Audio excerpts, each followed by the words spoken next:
Rezium is a new persistent space strategy game from Sublight Studios. They just released their vertical slice gameplay, and the full game is coming Q4 of 2026 on Steam, so later this year. The setting is 2385. Rezium is a terraforming mineral that's become humanity's most valuable resource. The United Stellar Federation opened interstellar gates connecting the Sol system to the distant Callan system, and now 3 major factions are competing for control of Rezium extraction and trade.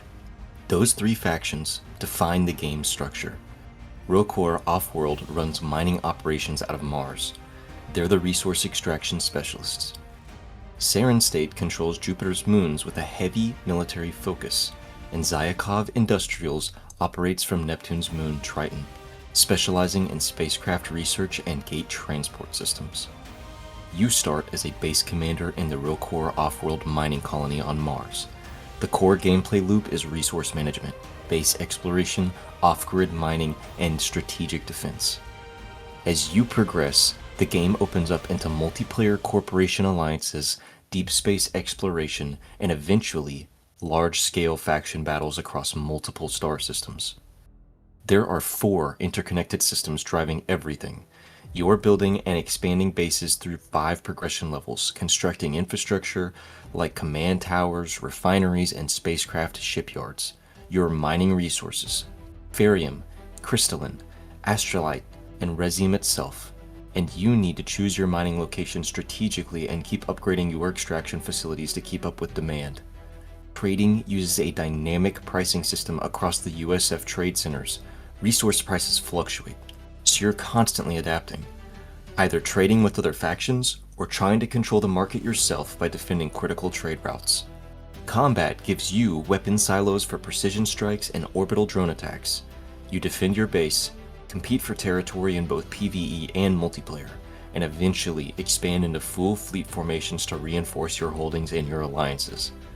Sublight Studios are putting serious effort into the world building. They've already completed a full novella called Rise of Mars. It follows a character named Jalen, who escapes from Sarian's authoritarian control on Earth and works his way up to become a base commander on Mars with Rokor Offworld. They've got comics and production, Escaped from Earth, Gates of Ares, and First Command, and they're planning a 128-page graphic novel that'll launch alongside version 1.0 of the game. The development roadmap is laid out clearly through 2027. Version 1.0 is coming Q4 2026 with multiple playable locations across Mars, Io, and Triton. That version will have the extended base builder with tiered slot upgrades and mining zones, integrated multiplayer systems, and dynamic market simulations running across 3 systems, and the first major story arc that gets delivered, an in-game USF news broadcast system. They're also running an election for the first USF Chancellor and Counselor as part of that launch. Version 2.0 is planned for Q4 2027. That's when the game expands out to 7 systems, with deeper trading mechanics and expanded multiplayer corporation alliances, a more robust political system, and expanded land ownership and expansion mechanics. They've got a Kickstarter planned, but there's no confirmed launch date yet. When it does launch, it'll have the usual stretch goals, exclusive supporter rewards, developer live streams, and lore reveals, and they're planning to run another election for the USF Chancellor and Council as part of the campaign itself. The vertical slice is playable right now. It shows off base building on Mars, resource extraction and management, basic base defense, early faction influence systems, and exploration mechanics. Sublight is actively inviting players to get involved in playtesting and provide feedback to help shape how development moves forward. They've also published what they're calling the Sublight Studio Manifesto. It's their statement about how they're approaching development. The core idea is intentional, focused development where every update has a very clear purpose. They're explicitly pushing back against feature bloat and rushed timelines. They want to build a living universe where players actually shape the world, naming planets, driving the economy, influencing the political landscape. If you're interested in persistent space strategy with serious world building and actual community involvement in development, Rezium is worth keeping an eye on. You can check out the vertical slice gameplay at rezium.io, and if you want to get involved in the playtesting, join their Discord.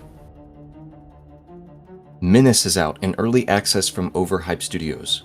These are the Battle Brother developers, and this is their turn-based tactical game set in the Wayback System, a distant system cut off from the core worlds. You're commanding a Republic Marine Corps strike force from the strike cruiser TCRN Impetus. The Wayback is controlled by pirate warlords, questionable corporations, and fractured planetary governments all struggling for control, and you need to unite these disparate locals under your leadership to deal with an unknown threat. You're fielding tanks, walkers, and infantry squads with a massive selection of equipment. Overhype is planning to keep this in early access for about a year, though that could change based on player feedback. The current build has 50 unique procedurally generated mission types that get used to construct different operations across 3 biomes and planets with 4 different enemy factions. You can upgrade your mobile HQ, buy equipment from the black market, and hire from a large pool of squad leaders who each have their own perk trees and attributes. The full version is going to add more planets and biomes, additional mission types, more squad leaders and equipment, plus expanded events and character interactions over the course of campaigns. And you'll get the full story of Menace, because right now the story elements are mostly placeholders. Overhype is clear about what they're doing with early access. They want community feedback to expand and improve the game. They're active on Discord and the Steam forums asking for suggestions, bug reports, and player feedback. They're not planning to increase the base price either during early access or for their full version release. A hotfix already shipped. Now that's a double-edged thing. It's great that Overhype is responsive and on top of things. It's bad that they needed a day one hotfix at all. Raises questions about whether there was enough QA during a development or the beta process. The hotfix addresses ultra-wide support, splash videos and cutscenes now fit vertically instead of stretching horizontally, and they optimize performance for older GPUs by disabling visual effects on the system map if material quality is set below high. The team says they're already working on a larger patch and asking players to keep the feedback and Steam reviews coming. Everything is being read and will inform upcoming patches. They're emphasizing how much work went into reaching this point, and that they're continuing to put in that same effort as they respond to issues and player experiences. Reception has been strong. Menace is sitting at very positive on Steam with 1,053 reviews. Peak concurrent players hit 16,199. Those are solid numbers for a tactical game launch. Reading through the reviews, a few things stand out. First, this is not XCOM. Multiple reviewers are emphasizing that comparison is setting wrong expectations. There's no Overwatch mechanic in this game. Instead, the tactical focus is on suppressing enemies, pinning them down, flanking, and executing planned tactics. The game pulls more from Jagged Alliance than XCOM, which shows up a lot in the squad leaders, expect some walking stereotypes, and crude humor. Playtesters who put 50 to 70 hours into the beta are calling the gameplay solid. They're saying Overhype has been extremely responsive during testing, making changes, fixing balance issues, behaving like a much larger studio despite being a small team. The visuals and sounds are getting praised, and people are finding 20 to 30 hours of content in the current build even though the story isn't even done. But there's a divisive mechanic that's causing friction. The game uses supply points, an arbitrary number that limits what gear and characters you can take to missions. Instead of just assigning difficulty ratings to your party like Battle Brothers did, Menace gives you and the AI fixed pools to bring squads and gear into missions. This is choking the fun out of the game for some players. The complaint is specific. To equip one properly geared squad, you're forced to run multiple micro squads that are basically naked. All of those shiny new toys from the black market or mission rewards, you can't equip them because you don't have the supply points. And when you level up squad leaders and unlock perks, that costs more supply points. It's being called a promotion tax, where leveling up your squads means you have to strip gear off another squad to compensate. One reviewer compared it to Battle Brothers, where hitting a final top-tier perk felt like a wow moment. And Menace, hitting that same milestone just means you have to take another guy off another squad. The system might work for tabletop play against real people, but against brain-dead AI, it's frustrating. Battle Brothers pushed encounter difficulty by throwing 50+ goblins at you. Menace makes you run 3 half-naked squads because you put points into promotions. There's also no upkeep system. Battle Brothers used food and gold that drained rapidly with high-level characters and cool origins. Menace doesn't have that, which might be part of why the supply points system feels so restrictive. Some players are suggesting they should add upkeep so you're actually managing supplies on your ship and paying squads for deployments. Other complaints are far more standard early access stuff. The UI is basic. There's no warning or confirmation when you're about to shoot the empty ground with no enemy on it, so you can just waste your shots. Itemization feels weak. The black market fills up with remarkably similar guns that don't even fit properly in their UI squares. Secondary objectives that want you to rush missions feel dull, and skill trees for squad leaders apparently got nerfed from the demo, along with the mission loot rewards. But despite all of those complaints, the core reaction is still positive. The spirit of the game is there. Players are excited to see it through to completion. The devs are listening and responding. And for people interested in infantry and combined arms tactics in a Cold War era sci-fi setting, this game delivers. Menace is on Steam now in early access. Whether the supply point system gets adjusted based on community feedback remains to be seen. Civilization VII just turned 1 year old. Firaxis is marking the anniversary with a massive free update called Test of Time. It's targeting spring 2026.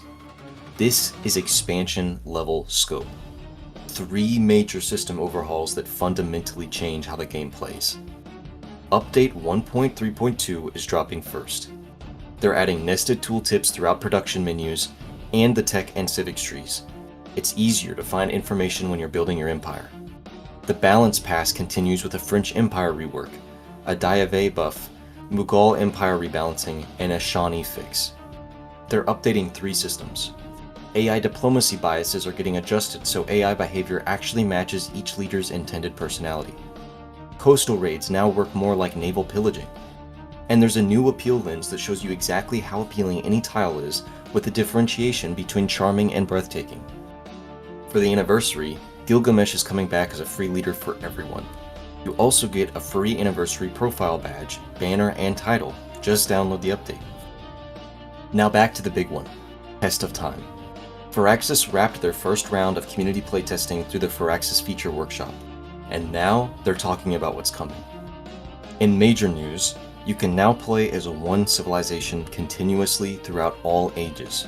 This is the most requested feature since launch. You start any civ in any age, and when you hit an age transition, you choose. Switch civs like normal, or keep going as the same civ. AI follows your lead. Every civ has one apex age, where they get their full unique kit. Rome's is the Antiquity Era. If you continue Rome into Exploration Age, you keep part of their kit and get a new age-appropriate civic tree with a unique node plus 2 attribute-based nodes. They're adding syncretism.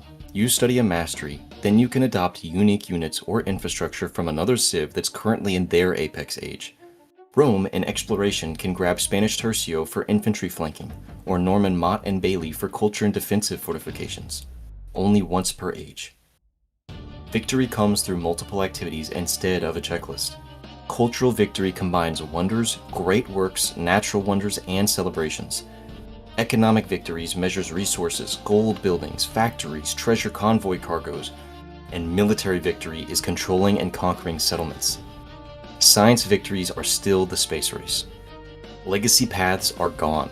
They're now replaced with triumphs, a new optional objective tied to the 6 attributes. Some trigger through normal, strong play like hitting 200 population or building the first university.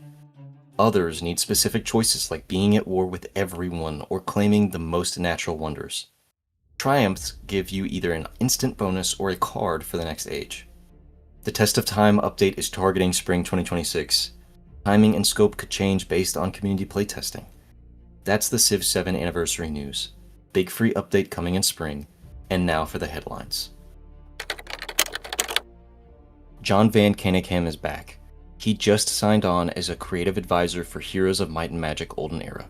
Van Caneghem created Might and Magic and the original Heroes games, and this is the first time he's worked on a Heroes project in over 20 years. Unfrozen is developing Olden Era as a prequel to the series. Hooded Horse is publishing. Ubisoft has some kind of partnership arrangement. It's got 6 factions, a single-player campaign, and a multiplayer with hot seat support.